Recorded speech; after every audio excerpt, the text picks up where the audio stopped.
back. Let's Mhm. pick up where we left off. Okay, let's do it. Yeah, and I know we've been referring to grief a lot, but even when I think about trauma Mm-hmm. and experiences that we don't necessarily agree with, I kind of feel like they all correlate. Mm-hmm. You know what I mean? Grieving something can be traumatic,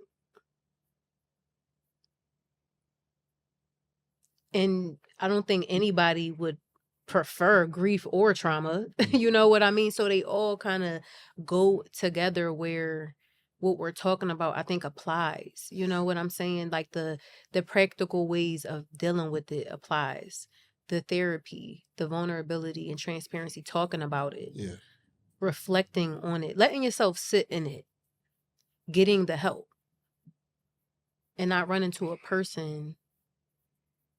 And I feel like I'm in that season of realizing, because I'm a communicator and I feel better when I communicate. Okay.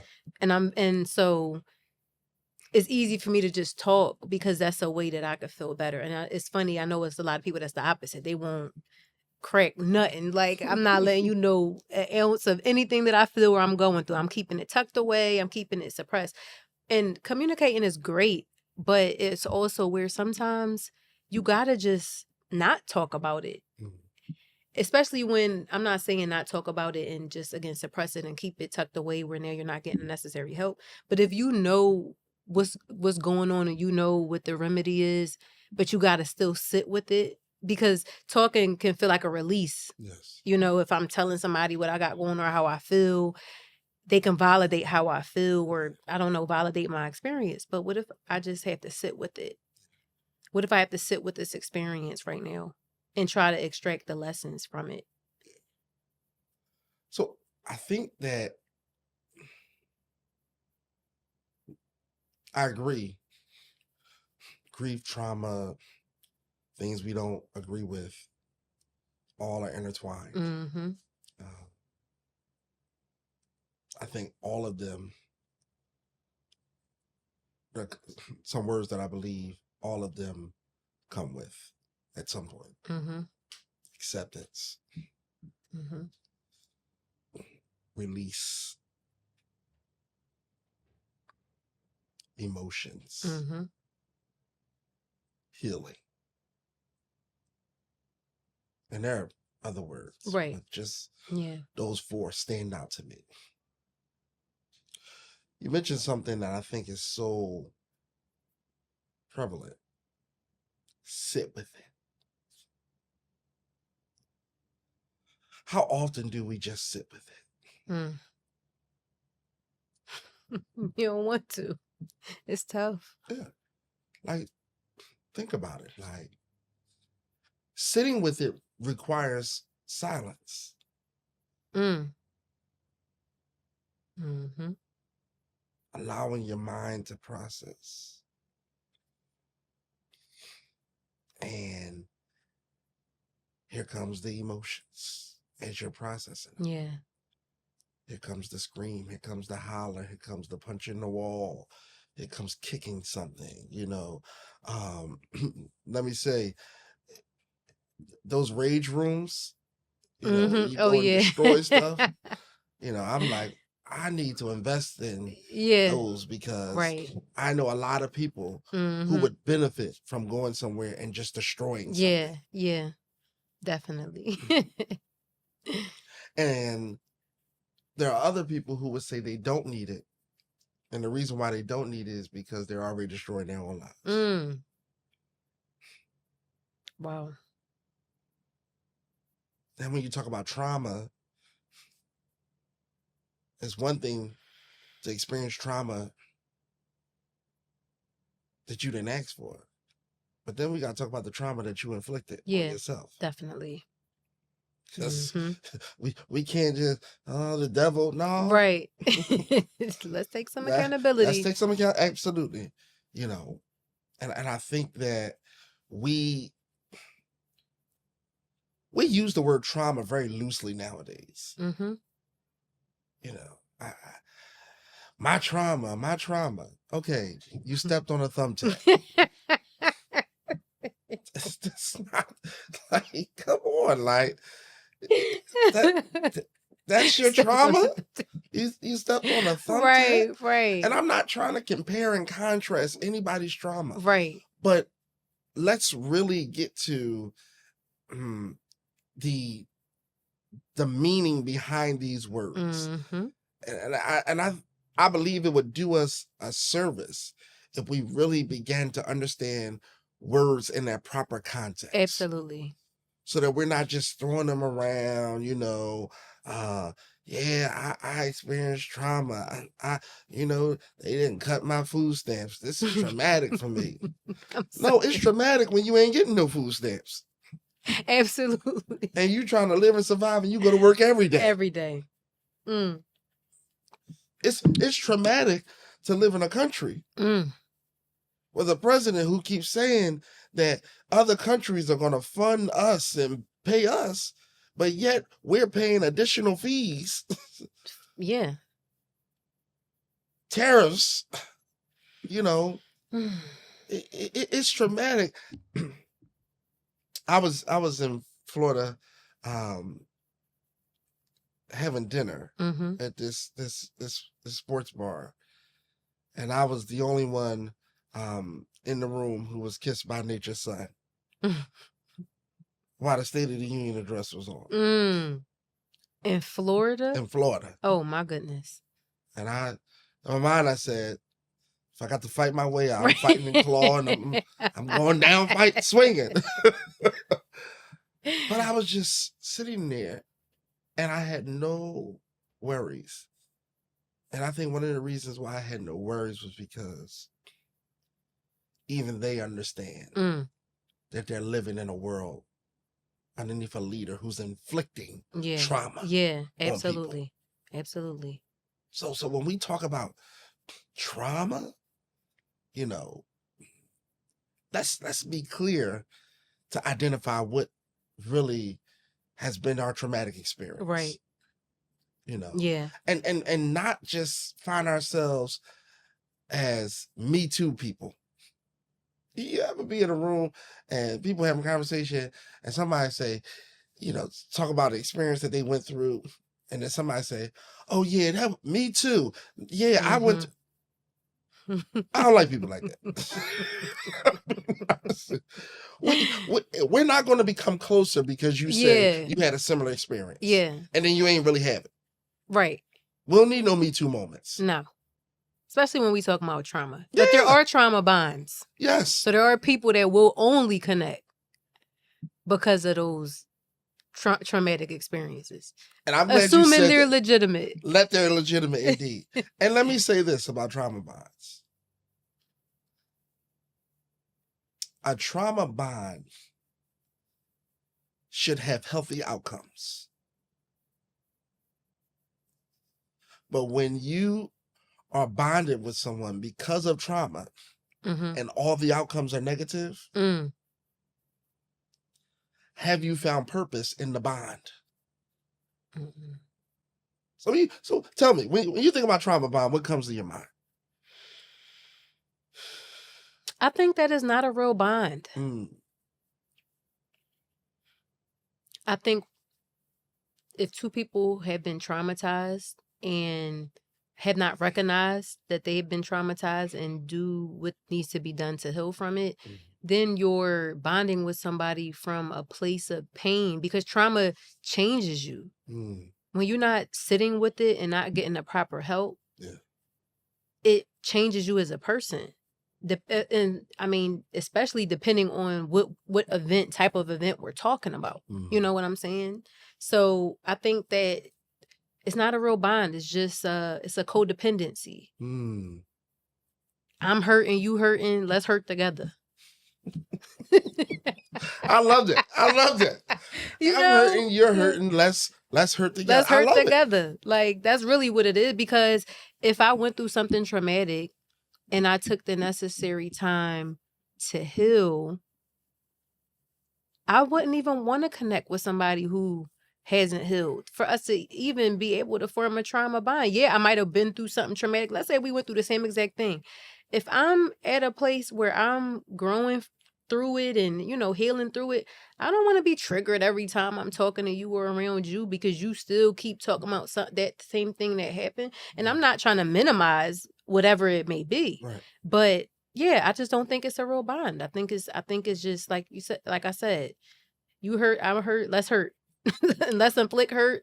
Let's do things to further that hurt and not have to take any sort of accountability. Because the thing is, when something traumatic happens to you, of course, you're not, depending on how it happens, right? Because as you said, sometimes we go through traumatic things, but it could be because of our doing. And we have to be able to take accountability to say, I should have never been involved with that. Right. So I don't accept what happened, but I could take accountability for my part. But then we have other people, as we know, who are involved in traumatic events that had nothing to do with them. Yeah. And that's hard, but it still doesn't define who you are. Mm-hmm. And a lot of times when traumatic things happen, people do feel like something must be wrong with me for me to deserve that, for me to have gone through that. And then that's where your self-esteem gets involved and just destructive life choices at this point, because you clearly, your value is now lower because you feel like, well, it got to be me, when we know that that's not the case. But you can't allow it to define you. And again, I know it's easier said than done, which is why we're always going to advocate for help, for proper help, not just telling anybody, telling people who you can trust. And then if you have to take it a step further, talking to the professionals as often as you need to, and not feeling guilty about it.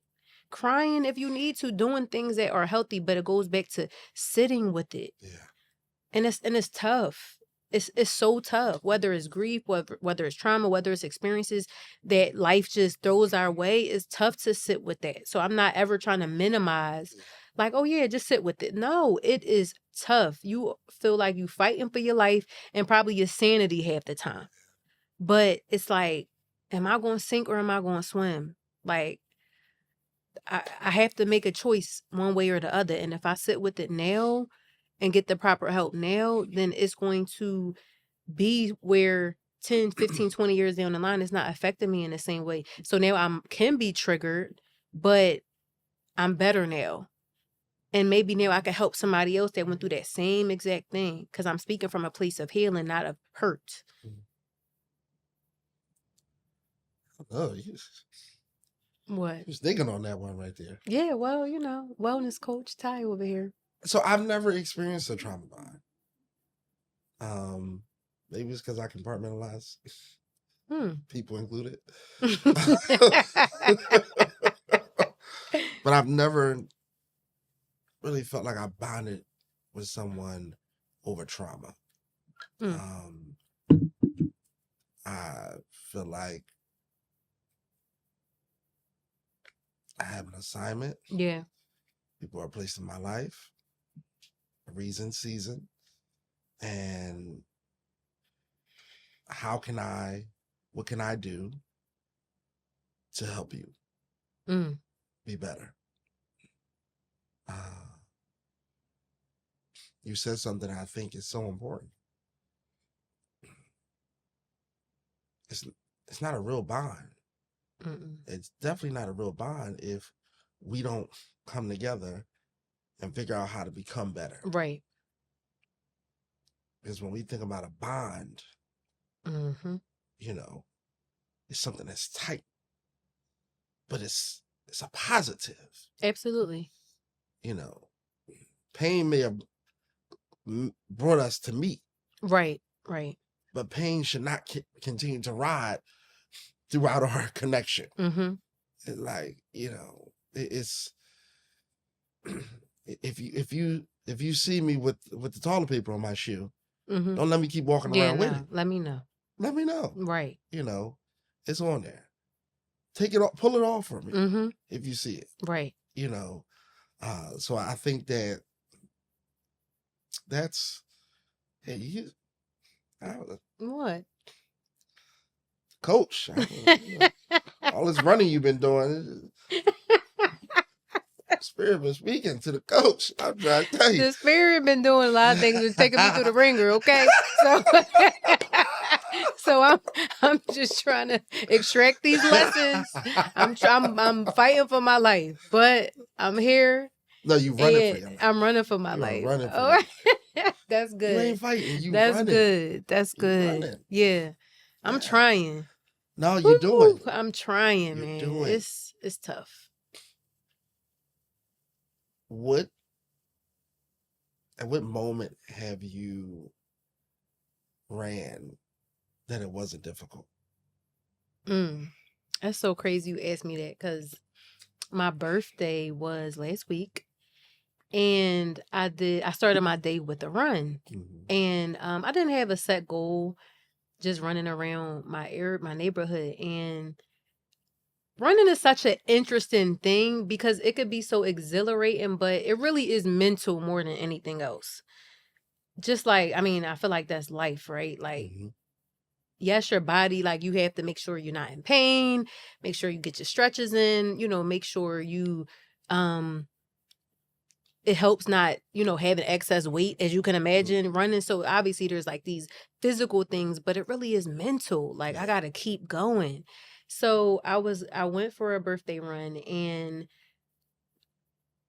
I'm like, Lord, give me strength, give me endurance, give me willpower, because I want to do well, and I want to be able to really finish my run feeling accomplished. Like Okay. I don't want to feel like I'm like just barely hanging on to finish, right? So I went for the run. I think I did like 2.49 miles, which is even crazy because it's basically almost like a 5K I did just straight running. And I told myself, all right, when you get to the last block, you're going to do a sprint, which, is like you just take off. Right. And this was a crazy experience, and it was the first time I felt this way where, mind you, I had just finished my run, so I'm exhausted, but I'm like at that last block, like, all right, you going to sprint to the end, and then you going to, cool down and just walk it off. I really was running so fast that it felt like I was flying. And that was the first time I ever had that experience where I was like, mind you, this is the end of the run, so my body is wore out. I'm over it. But I just said, you're going to finish strong. You're going to just empty the tank. And I was like, Lord, afterwards, I was like, what was that about? Like, because I just felt like I was flying. Like I never had that type of experience before. And it's just, I don't know, it was exhilarating. It was exhilarating. I forgot the question you asked me, but it was. No, I needed to share that. I need to tell somebody. So the coach just told us that you have to be able to allow God to flip the script. And when the flip is script, what should make you exhausted and weak at the end actually made you feel stronger. Yeah. And gave you more speed at the end. It did. Going through grief doesn't have to empty you at the end. It actually can make you stronger. Yeah. At the end. Wow. When the right person is flipping the script. When you go through the process, the stages. Yeah. And properly work through it. Yeah. You are stronger at the end. I'm stronger now than I was a year ago. People like, oh, anniversary coming up. Yeah. Pastoral anniversary. 1 year anniversary of my mom passing. I feel invigorated. I can smile and it's not fake. Yeah. I can go to my tailor and say, come on, put it together. I want to be fly. Yeah. Yeah. I'm stronger now because I went what I've been through. And that's what grief can do for you if you do the work. If you do the work. I was just about to ask you for somebody that lost a loved one because I lost a loved one about 9 years ago. It was my grandfather. And I was in my 20s. I might have been like 23 or 24 when he passed. And he had prostate cancer that had spread, and I think my grandfather was like 81, 82. So there was a decline there, Mm-hmm. but I was really in denial. Mm-hmm. And my grandfather was very active well into his 80s, like still up on the ladder, fixing stuff like that. Hey, what you doing up there? And he just was moving, you know what I'm saying? So I don't know if it was me being young and maybe naive or just in my own world where even though I literally saw him decline, I just never thought. And it also has to do with him as a person. Mm-hmm. You just thought he was going to live forever. Yeah. You never thought something like that could happen to him, even though we know death happens to everyone. Yeah. So at the time, it's an interesting thing because I definitely have grieved my grandfather. I can admit that sometimes I feel like I want to suppress those memories and emotions, and I make myself not suppress them because I don't ever want to like forget the sound of his voice or forget the memories. But as we know, it's painful. But I think that since I'm older now, there's so many things he left behind that I never even understood at the time. And it's not like we never had a conversation. I don't think he had that conversation with anybody about that it was going to be his time to go, and I think it makes it hard when that conversation isn't had, when there's time to prepare. Yeah. And that loved one can say, this is what I want, this is what I don't want, this is what I want y'all to do. Like, not that it's easy, but it's a little bit of closure there. With my grandfather, it wasn't that closure. And I would say his death has been the only one in my life that really like was like, okay, that hurt. You know what I mean? I might have hurt a distant relatives, but that right there, that's like, that hurt. And it hurts my entire family because he was the patriarch of our family. And it's like, it's just an interesting thing because I do think it helps, of course, the way it happens, depending on how old they are, if they lived a good life, if they did everything they wanted to do, if you kind of knew it was coming. Again, it doesn't make it easier, but I feel like you could prepare a little better versus it just being something super sudden and you couldn't even expect that. Now you got to this is your reality now, and life goes on. Yeah. The world doesn't stop because you lost your loved one. And I think that's what's painful. It's like, you might be able to stop and just take some time, but the world keeps moving. Yeah. And you're like, but this just happened to me. I just lost this person. Like, why are we going on business as usual? So for me, the grief is, I feel it being more potent when it comes to like seasons in my life. And like, even this season I'm in now where the Lord is, I'm just on this journey with the Lord, and he's like showing me so many things and opening my eyes to so many things. I had to realize, like, I think I'm grieving. Like, I think I'm grieving my old life. Even though I don't even want it no more. You know what I'm saying? I don't even want it, but I'm still grieving this new person I'm becoming because I've never been her before. So this is new, and we all have we could have a fear of the unknown. Mm-hmm. But I remember being in that point where I'm like, all right, Lord, like I need a little more clarity around this. And somehow I got into the Book of Lamentations in the Bible, and I looked up the word lament.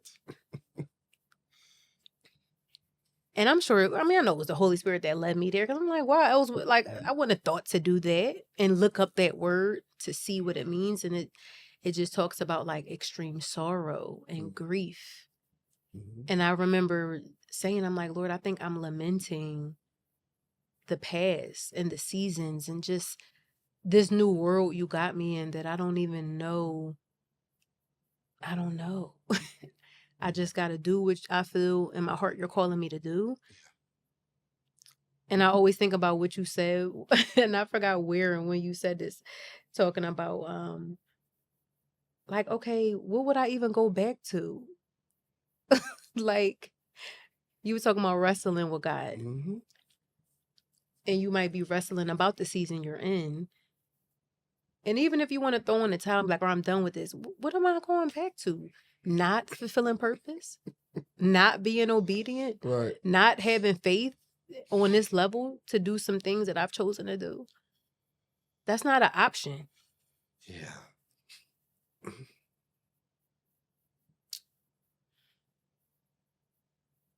It's okay to lament.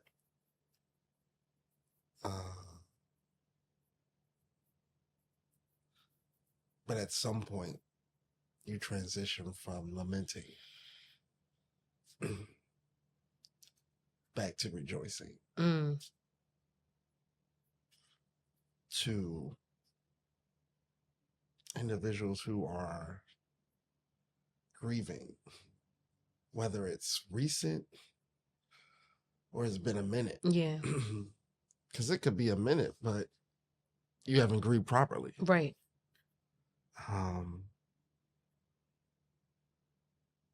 Identify where you are.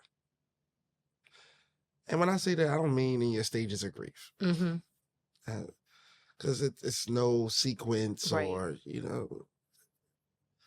but rather just identify where you are and get in touch with self to figure out what's making me feel this way. You can lose a loved one and not be grieving them. That's true. You just grieving. Right. Because something else is going on in your life. And the grief of the loved one may not show up till later on. Some people grieve people transition not because they're going to miss them, but because they're going to miss what they got from them. That's so true. So people's grief is for different reasons. But what I say is that in every form of grief, there's not always closure. Anybody who knows me knows that in 2010 I lost my father, and he was service funeralized, and I found out 2 days afterwards. So there was no be by his side, close that casket, watch him go on the ground. There was none of that. But I've been able to eulogize and help other people in transitions of their fathers. Yeah. And so God will allow what you didn't experience to help you in helping other people and finding strength. And so we don't always get to dictate the how. Yeah. But ultimately we understand that there's a reason for it. Yeah. Yeah. Grief is real. Pain is real. Not acknowledging it will only hold you up. Absolutely. And hurt you. But when you can acknowledge it, then you can make the steps to healing from it. We should not be okay with not being whole. We should not be okay with living broken lives. Yeah. When we can walk in healing. We should not be okay with thinking that when we're grieving, we have to be strong. Yeah. That's a lie. Cry. Feel. Do all the healthy things that you can do. Right. Minimize the unhealthy. Yeah. Seriously. Because they're going to happen. Yeah. They're going to happen. You know what I mean? We're not going to pretend like people don't try to, I said it before, in the words of Solange, drink it away, smoke it away, sex it away. We're not going to pretend like those things don't exist. Right. Right. They exist. Yeah. But we need to be mindful that what we're using to cope doesn't become a dependency. Absolutely. Yeah. because we shouldn't dictate other people's healing Mm-hmm. and other people's grieving, Mm-hmm. but we should be able to support them and be able to Right. say, hey, listen, Right. I I share this real fast. My mom passed, my family, they like to, they like that natural herb, Yeah. and I'm like, listen, you wouldn't get high in front of this door when my mother was alive, and you ain't gonna do it right now. Right. Go to the corner with that. You know what I mean? Right. Like, Right. I want to hit too, but Right. I gotta host people. You know what I mean? I gotta make sure people got their chicken and their cake and their pie and their I soda wait and a their little water. later. You know what I mean? Then y'all want to come in and eat up everything. Right. Listen, I get it. It's your form of grief. I get it. Yeah. You know what I Yeah. mean? No, But we're gonna seriously. do it in moderation. And Yeah. we're gonna be Yeah. respectful Yes. in what we do. Yes. You know Yes. what I mean? Yes. But I ain't telling you how to do it. Mm-mm. That's your thing. That's your thing. But we need to try. Let's try. Yes. You know what I mean? Not just, oh snap, it's gonna be a rough day. Let me just get this out the way right now. No, let's see how the day goes. Like let's see how things go. Let's not just, all right, let me just do this proactively. We just gonna get this out the way. No, let's actually put forth an effort to say, you know what? This is what I reach for. It's just an automatic. This is my vice. And I've had this thing I've been repeating lately where I feel like sometimes we can have like adult pacifiers, like passies. Mm. Like, we have these things we reach for. Now it's not a binky. We not putting in our mouths. Maybe we are, Mhm. right? Right. But let's try to step away from the adult pacifiers. Let's try to self-soothe. Yeah. Or God soothe. Well, yes, absolutely. For Because sure. what if every time when I had a bad day, instead of coming in and pouring a drink or a glass of wine, I went and prayed? Mm-hmm. Now, this requires us raising a standard. Absolutely. Like, it's one thing to drink socially. It's another thing when you drink because this is how I exhale for the day. Mm-hmm. Like, so that's a dependency. Absolutely. And if you're not careful, and recently I was having a conversation with a friend about this, when things are rough, it's like I had to come in, I had to take a shot, have a glass of wine. I needed that. Did you need that? Mm-hmm. Or did you want that? Mm-hmm. And I think that is, at some point worth a conversation. Oh yeah. Healthy adult pacifiers. All right. I like that. Yeah. If this is the pacifier that I need, what are some healthy ones that we can explore Mm-hmm. and that will help us? Absolutely, yeah. Like, you run. Mm-hmm. And I wish that I lived somewhere where I could golf all seasons. And I'm talking about golf. I ain't talking about Top Golf. Mm-hmm. Like I'm real talking about golf. real golf. Because that's relaxing for me. Mm-hmm.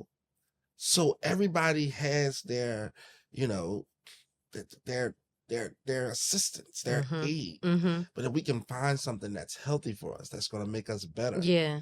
And cling to it. Yeah. When we need it. Yeah. No, I like that a lot. Like you said, that deserves its own conversation. Yeah. And I think one of the things that just excites me when we have these conversations is because we understand and we have tools that have worked for us. Yes. Obviously, anybody watching or listening can try it or take away from it, what we're suggesting or what we even do. But we're showing that it is possible. And that's why I had to let you know how much seeing your experience from the outside, how much it impacted me, especially knowing how tight your mom was to your family. Y'all don't play about her, and a lot of other people don't either. You know what I mean? So to see that dynamic, even though I didn't have the pleasure of meeting her, but to see how her presence still impacts people to this day. You know what I'm saying? And knowing how tight you were with your mom and to see you do what needed to be done, but also continue your assignment, that's inspiring to a lot of people. and it doesn't go unnoticed. You know what I mean? You don't know how much of a blessing you are. And again, it's not just that situation. It's so many different situations. But I believe when you go through stuff like that, that's when you're put to the test, not only for yourself, but for other people. Because if you're getting up every Sunday, educating us and preaching to us and teaching us what we should be doing in times of hurt and pain and trauma and grief, but you're not exercising it, then what are we really doing here? Yeah, How can I'm not gonna say how can I trust you, but what example are you setting? exactly. So to see it, it's like, wow, like this wasn't a distant relative. This was your mom. Like, but God's grace clearly has Absolutely. been sufficient. Last thing I say, for 7 years, I came upstairs from my office, walked to the back of the sanctuary, and passed by the same corner Mm-hmm. to get down that right aisle. And for 7 years, 52 Sundays out the year, Mm. my mother sat in that last row at that end pew. Mm-hmm. And for 7 years, I walked past her. And then I had to learn how to still keep coming up the steps Mm. and walking past. Yeah. If somebody asks you, what does the strength of God look like Mm. in human form? I'll be a model for it. Yeah. You can't survive grief without the strength of God. Yeah. You can't. Yeah. You could try, but you can't survive it without the strength of God. Mm-hmm. You don't have it in you Not on your own. possible. Mm-mm. You know?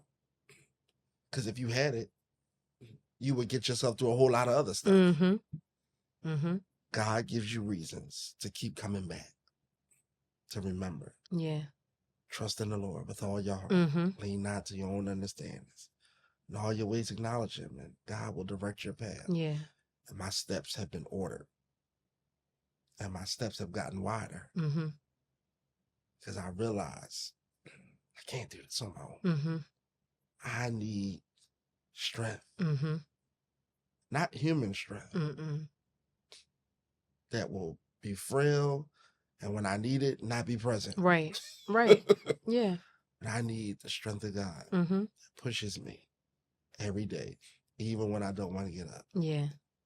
even when I don't feel like it. Mm. Yeah. You know? So Well, hats off. I don't got a hat on today, I but my ain't imaginary messing this hat. up. It's fresh. It's fresh. But seriously, hats off to you. Thank You you. are an inspiration in so many ways. Thank you.